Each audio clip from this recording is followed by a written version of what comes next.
ఎప్పుడు ప్రభవించారు రామచంద్రమూర్తి? విళంబినామ సంవత్సరం, ఉత్తరాయణం, వసంత ఋతువు, చైత్రమాసం, శుక్లపక్షం, నవమి, బుధవారం, పునర్వసు నక్షత్రం, 4వ పాదంలో అభిజిల్ లగ్నంలో 12 నుంచి 12:15 మధ్యలో కౌసల్య గర్భసూక్తి ముక్తాఫలంగా ఉదయించాడు. జయ బోలో బాలరామచంద్ర భగవానికి, అయోధ్యాపతి బాలరామ ప్రభునకు.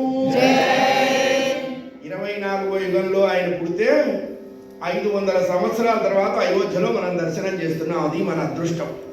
అట్లాంటి వాళ్ళు ఉంటారు, భగవంతుడు వాళ్ళని పిలుస్తారు.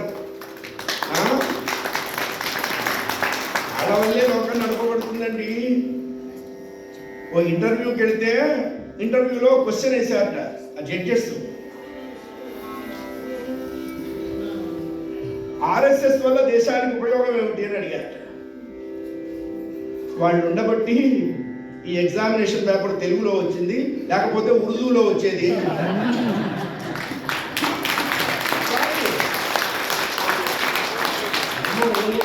దానంతటా దుర్ధ్యవదు. ధర్మాన్ని నువ్వు పెంపొందించాలి. మనకున్న 2 మాయరోగాలు ఏంటంటే, ఎవరి పాపాన వాడైపోతాడు. ధర్మం అదేమో ఎట్లా ఉంటుంది?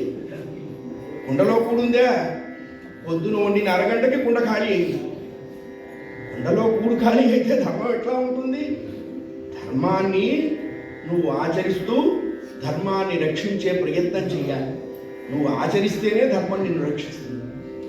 అందుకనే అట్లాంటి మహానుభావులు పుడతారు. అప్పుడప్పుడు రావాలి. నా దేశం భగవద్గీత, నా దేశం అగ్నిపునీత సీత, నా దేశం పావనగంగా, నా దేశం కరుణాంతరంగా. ఈ భారతదేశం కోసం మనం ఎన్నైనా చెయ్యాలి. ఎన్నైనా చెయ్యడం కోసమే మనం బతుకున్నాం. అయ్యా, తతస్య ద్వాదశే మాసే, శుద్ధ నవమి రోజు పుట్టారు రామచంద్రమూర్తి. చూడండి, రామచంద్రమూర్తి ప్రభవించడానికి మామూలుగా మనకి 15 తిథులు ఉన్నాయి. 13 తిథుల్లో 12 తిథులు అందరూ కావాలనుకున్నారు. అసలు అమావాస్య ఎవరు వద్దన్నారు. 2 తిథులు మాకు వద్దు అన్నారు. ఓ స్త్రీ రేపురా అని బోర్డు రాశారు. ఏమిటా 2 తిథులు? అష్టమి, నవమి. ఎవరు ఒప్పుకోలేదు. పాపం ఇంత మొహాలు వేసుకొని పైకి వెళ్ళినాయి. ఏమే ఎందుకు వచ్చారో, కింద డ్యూటీ చేయమన్నా మాకెవరు డ్యూటీ ఇవ్వలేదండి, చార్జ్ ఇవ్వలేదు, పైకి వచ్చాం. ఎందుకు వచ్చారు? ఎవ్వరూ మమ్మల్ని రిసీవ్ చేసుకోలేదండి, మమ్మల్ని అంతా రిజెక్ట్ చేశారు. అయితే బాధపడుతున్నారా అన్నట్ట పరమాత్మ. అంటే బాధపడకేమిటండి, మీరు బాధపడకంటే వాళ్ళు వదిలేశారు, నేను పట్టుకుంటాను. వదిలిన నవమి తిథిలో రామచంద్రమూర్తి పుట్టారు. వదిలేసిన అష్టమిలో కృష్ణస్వామి పుట్టారు. అష్టమి నాడు కృష్ణుడు, నవమి నాడు రాముడు. ఉత్తరాయణంలో ఆయన పుట్టేటప్పుడు 5 గ్రహాలు పరమ ఉచ్చ స్థితిలో సంచరిస్తున్నాయి. దాన్ని గజకేసర యోగము అంటారు. ఏమిటా నక్షత్ర దర్శనం అన్నారు, ఏమిటా చార్ట్ అన్నారు. అట్లా ఉండాలి చార్టు. సూర్యుడు మేషంలో, అంగారకుడు మకరంలో, శని తులలో, బృహస్పతి కర్కాటకంలో, శుక్రుడు మీనంలో సంచరిస్తున్నారు. అసలు ఎవరికన్నా ఉంటుందా జాతకం? ఆయనకు ఉంది. ఎందుకంటే ప్రోటోకాల్. ప్రధానమంత్రి పర్యటనకు వస్తున్నాడు అంటే డిఐజీ ప్లేస్లో ఉండాలి, హోంగార్డ్ ప్లేస్లో ఉండాలి. లేకపోతే వెంటనే మెమోలు ఇష్యూ చేయబడతాయి. జగత్ప్రభు అయినటువంటి రాముడు భూమి మీదకి వస్తుంటే నవగ్రహాలు మామూలుగా ఉంటాయా? అందుకే మనకి మహాభక్తులు మైసూరు వాసుదేవాచారి గారని, త్యాగయ్య గారు తర్వాత వారు, ఆయన ఒక కీర్తన చెప్తారు అభేరిలో. రే మానస శ్రీ రఘువీరం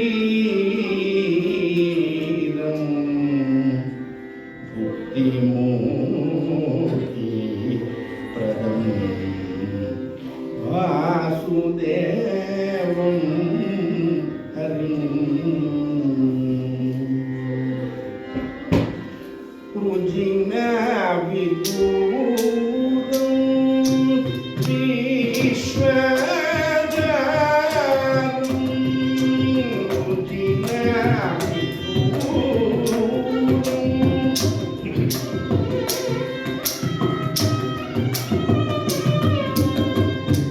జన మందరం సుందర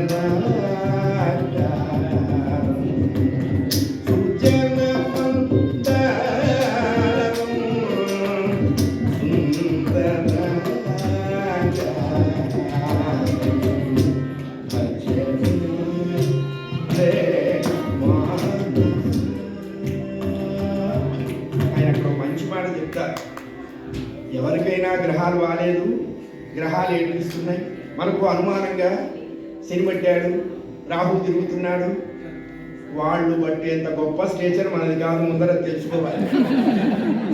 మనల్ని చూసి వాళ్ళు భయపడతారు, వీడేవాడు రాబోతున్నాడు, ఆయనను నా ప్రాణానికి వీడు ఎల్లాగా ఉన్నాడేది. గ్రహాలు మనం చూసి రన్ బ్యాక్ చేస్తాయి, 10K 5K. వాళ్ళు మనల్ని ఎందుకు పడతారండి? మనం డిలీట్ లిస్ట్లో ఉన్నాం. ఎవరిని పట్టారు వాళ్ళు? ఒక నలమహారాజుని పట్టాడు, ఒక హరిశ్చంద్రుని పట్టాడు, ఒక కురూరవుని పట్టారు. మనల్ని పట్టరు. మనల్ని పట్టేంత చీప్ క్యారెక్టర్లు కాదు వాళ్ళు. చేసిన పాపం ఆ రూపంలో పీడిస్తుంది. నవ్వుతూ చేస్తే ఏడుస్తూ అనుభవించాలి అన్నారు. అందుకని ఈ పాపానుభవం వచ్చినప్పుడు జీవితం తొందరగా సాగదు. చూడండి, అక్కడ తాబే జీవితం, సుఖమంతానే ఉన్నా లేని జీవితం, అది తొందరగా అయిపోతుంది. ఇది ఎంతకే. అప్పుడేం చేయమన్నారు అన్నారు? రాముణ్ణి ఆశ్రయించమన్నారు.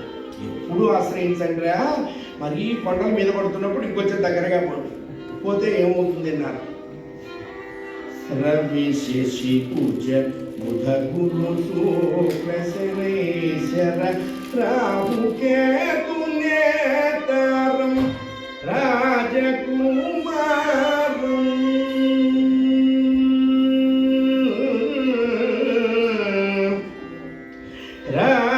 రాజకుమారం రామం పవన జాత అవనీజ మనోహరం భజరే రే మానస మానస.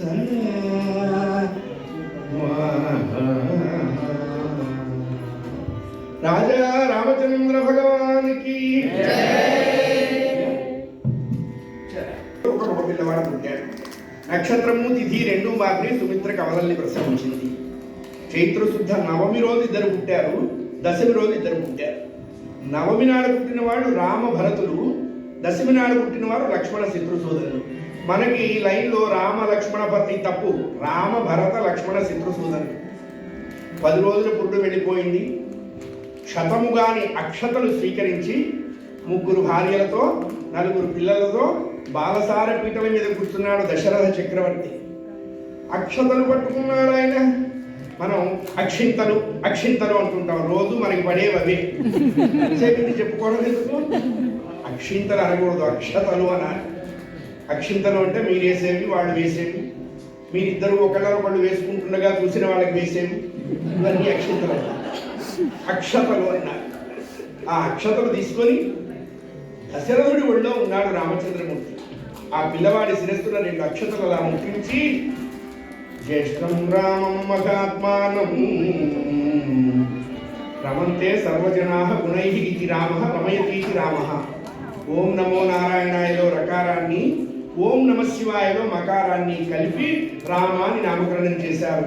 రామాయణం వేద ఉపబృంహణము అన్నారు.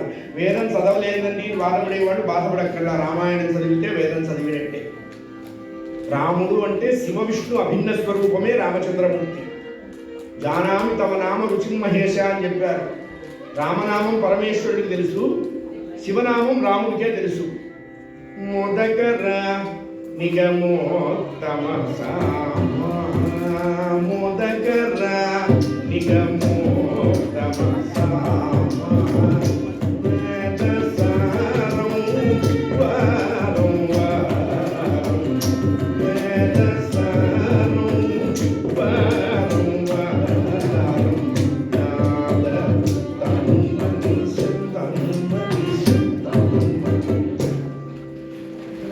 రామనామంలో మకారం తీసేయండి నశివాయ అవుతుంది, రకారం తీసేయండి నాయనాయ అవుతుంది.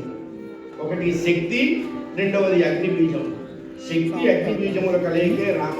ఆ రామకు ముందు శ్రీ చేర్చాలి, శ్రీరామ అనాలి. శ్రీరామ కూడా ఎలా రాయాలి అంటే శ్రీ పైకి రాయాలి, రామ కిందకి రాయాలి, అన్నీ ఒకే లైన్లో రాయకూడదు. అది కూడా ఉంది.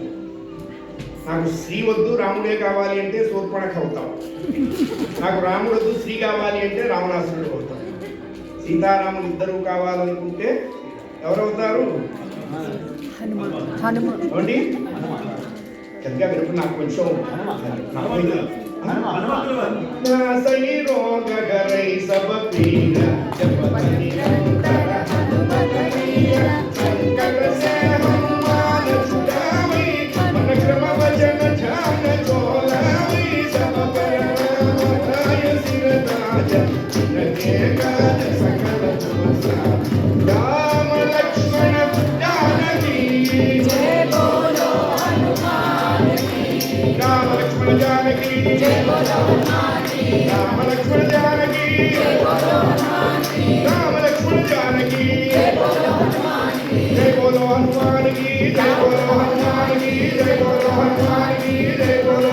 రాజా రామచంద్ర భగవానికి.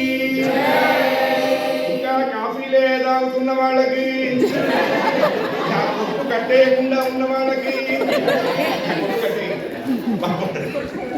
జ్యేష్ఠం రామం మహాత్మానం భరతం కేకయీసుతం. కైక కుమారుడికి భరతుడు అని పెట్టారు.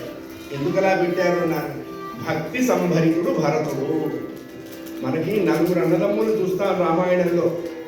రామ భరత లక్ష్మణ శత్రుసూదనులు మొదట శ్రేణి, సంపాతి జటాయువు రెండో శ్రేణి, వాలి సుగ్రీవులు మూడో శ్రేణి, రావణ కుంభకర్ణులు నాలుగో శ్రేణి. ఇప్పుడు మనం ఎక్కడున్నామా అని ఆలోచించాలి అన్నారు. కనీసం 2 వరకైనా ఉండంటే 3లోకి జారద్దు. 3 దాటితే 4 అవుతుంది, 4 దాటితే ముక్కలు అవుతుంది. భక్తి సంభరితుడు భరతుడు. అందుకని అన్నదమ్ములు ఎలా ఉండాలో రామాయణం చెప్పింది, భార్యాభర్తలు ఎలా ఉండాలో రామాయణం చెప్పింది, తండ్రి కొడుకులు ఎలా ఉండాలో రామాయణం చెప్పింది, స్నేహితులు ఎలా ఉండాలో రామాయణం చెప్పింది, శరణు వచ్చిన వాడిని ఎలా రక్షించాలో రామాయణం చెప్పింది. ఎలా ఉండాలో చెప్పింది రామాయణం, ఎలా ఉండకూడదో చెప్పింది భారతం, ఎలా ఉంటే మోక్షం కలుగుతుందో అని చెప్పింది భాగవతం. అందుకనే భారత భాగవత రామాయణాలు 60 దాటిన తర్వాత చదవటానికి కదా అప్పుడు కళ్ళు కనబడి సాపు. 6 ఏళ్లప్పటి నుంచే మొదలు పెట్టాలి.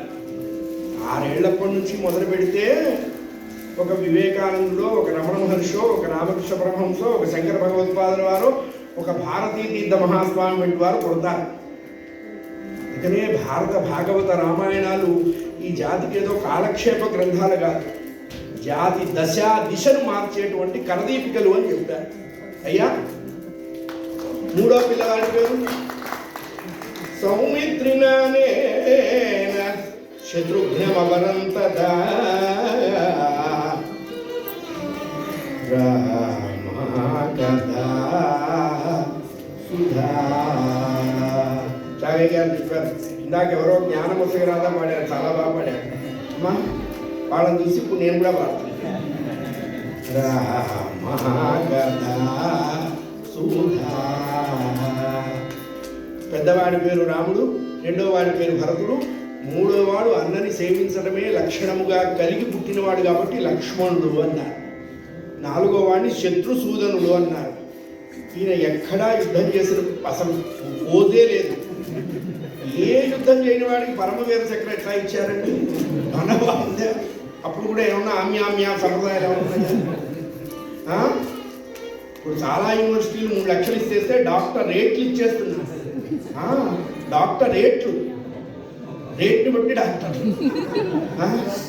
ఏం కర్మ, చదువుకుంటున్నామా చదువుకుంటున్నామా? ఈ పిల్లవాడు వీళ్ళందరికంటే గొప్పవాడు అన్నారు. మనిషికి 6 శత్రువులు ఉంటారు. ఆ 6 శత్రువులని తల్లి గర్భంలోంచి బయటకు వస్తూ ఒక్కొక్కడిని చంపుకుంటూ బయటకు వచ్చాటండి. ఆ పిల్లవాడు కామ క్రోధ లోభ మోహ మదమాత్సర్య రహితుడు, శత్రువుల్ని చంపాడు కాబట్టి శత్రుఘ్నుడు శత్రుసూదనుడు అన్నారు. ఏం దశరథ అంటున్నారు.